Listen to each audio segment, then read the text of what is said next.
Gentlemen, when you get your tax returns done this year, I want you to remember something. I want you to remember something good.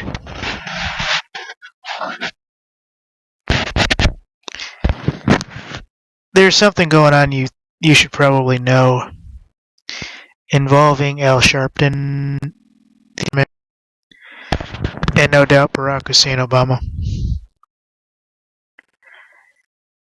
This goes on and on and on. We know he showed up in all the places that these Black Lives Matter chapters did their little, fake fights with the police, and people did go to jail, and they threw stones, Molotov cocktails, you name it.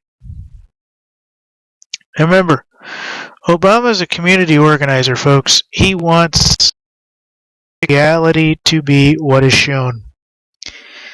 And remember, if Al Sharpton, Jesse Jackson, and the rest of these guys didn't show up to give speeches after the actors in the background were hired by who knows who, but we know the people, but we don't know the organizations and other things.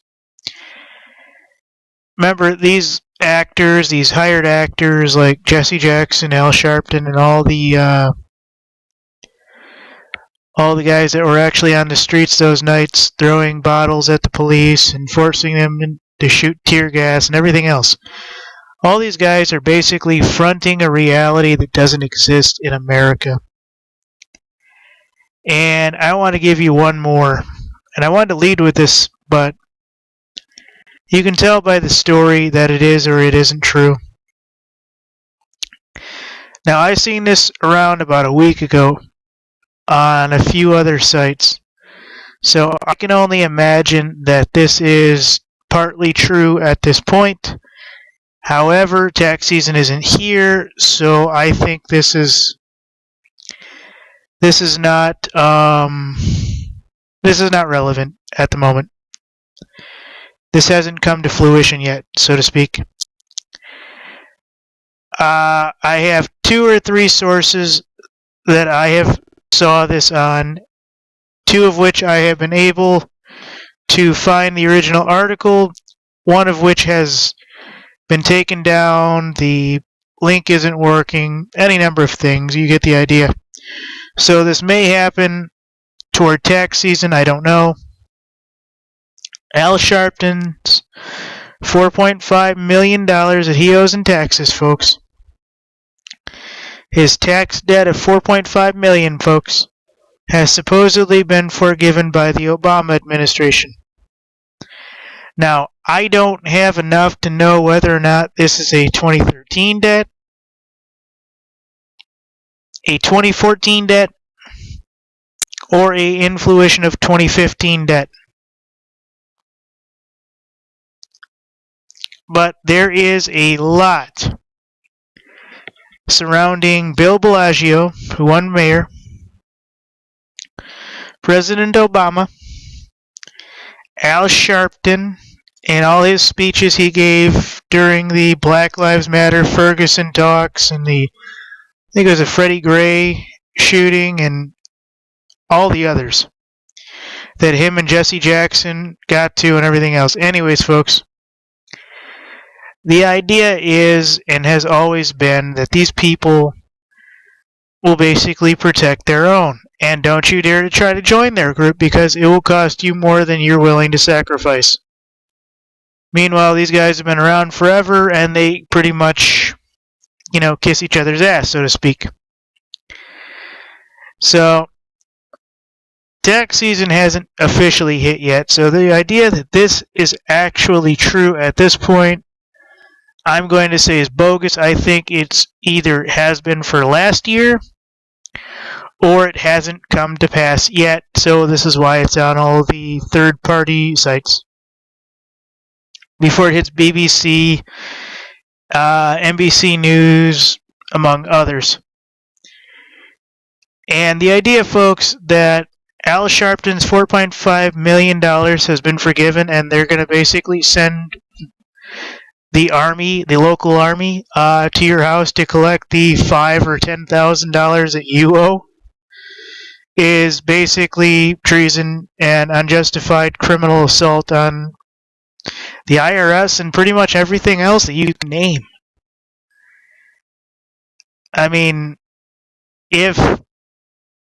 let's face it, folks. Al Sharpton probably is sitting on, I imagine, $250 million worth of property, assets, and everything else. That's about what I would put him at if he still is doing what he needs to. About $250 million. Am I right? Could it be 75? I don't know. But for him to owe and not pay $4.5 million in taxes, well, first off, I understand that he is a minister, which to me, I wonder whether or not he's even legal to do that. And I've heard some stories of things that happen when you go looking. Now, I personally have nothing against Al Sharpton. I don't. I'm a white man. I don't really care about him speaking on black funerals or this or that. I'm not doing any hate crime stuff. Although with his accessories with Obama, I would not go see him if he was in my city. I would not go see him if he was in Detroit. I would not go see him if he was in Chicago. Jesse Jackson, same way. I do not look at these guys as leaders. I kind of look at them as hype men. That's exactly what they are. That's what they're trained to do. And it is an unfortunate situation that they have basically used religion and things to kind of cover up what their politics have allowed them to do and make money off of. Now, granted, they use the system, great. They can get basically no-bid contracts on PR campaigns to go do speaking events for quote-unquote, hoax things and this and that, or actual shootings and murders. They're fine. You know what? There are black people that have died. Black speakers need to come out. I understand that. I respect that. I'm not here to discredit them. But I know that the families did not want Jesse Jackson there. They didn't want Al Sharpton there. Now, the older ones probably a little bit more. The younger ones probably less. I do not look at these guys as anything amazing. And maybe it's a generational gap, but my father and pretty much anybody I know does not look at these guys as the same way. Now, I don't have the same politics as my family. I try not to alienize people. I try to give them the credit and the debt, the X of the doubt and everything else. I try very hard to be the better person. And like I said, this might just be like 2 or 3 or 4 months out that Al Sharpton's tax debt has been forgiven. But I can't help but wonder, folks, that this isn't just really bad business.